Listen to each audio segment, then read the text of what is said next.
కాకి గర్వం అనగనగా ఓ చిట్టడవిలో కాకి ఒకటి ఉండేది. అది తనంత ఎత్తులో ఎవరూ ఎగరలేరని మిడిసి పడుతుండేది.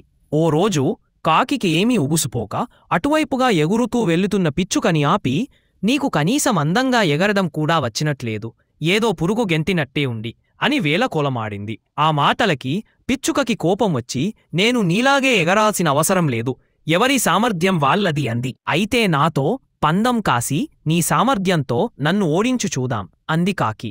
దానికి పిచ్చుక ఒప్పుకుండి అక్కడున్న మిగతా చిన్న పక్షులన్నీ న్యాయనిర్ణేతగా ఉంటామన్నాయి. ఇప్పుడు మనం ఉన్న మద్ది చెట్టుతో మొదలుపెట్టి మధ్యలో ఉన్న రావి చెట్టు, ఆ తర్వాత వచ్చే జడలమర్రిని దాటుకుని ఇక్కడికే రావాలి, ముందొచ్చేవాళ్లే విజేత అని ప్రకటించాయి. పందం మొదలైందో లేదో కాకి సర్రున్ రావిచెప్పుని దాటి మరిమానులోకి దూసుకెళ్ళింది. ఆ జడలమర్రి చాలా పెద్దది, లెక్కలేనన్ని ఊడలతో దట్టంగా ఉంటుంది. దాంతో రెక్కలు రెండూ సన్నటి ఊడల మధ్య చిక్కుకుపోయాయి. అది బాధతో అల్లాడిపోయింది. పిచ్చుక సన్నగా చిన్నగా ఉండటం వల్ల కొమ్మల్లోకి దూరి ఆకుల మధ్య ఖాళీ చేసుకుంటూ బయటకొచ్చి గమ్యస్థానానికి చేరుకుని విజేతగా నిలిచింది.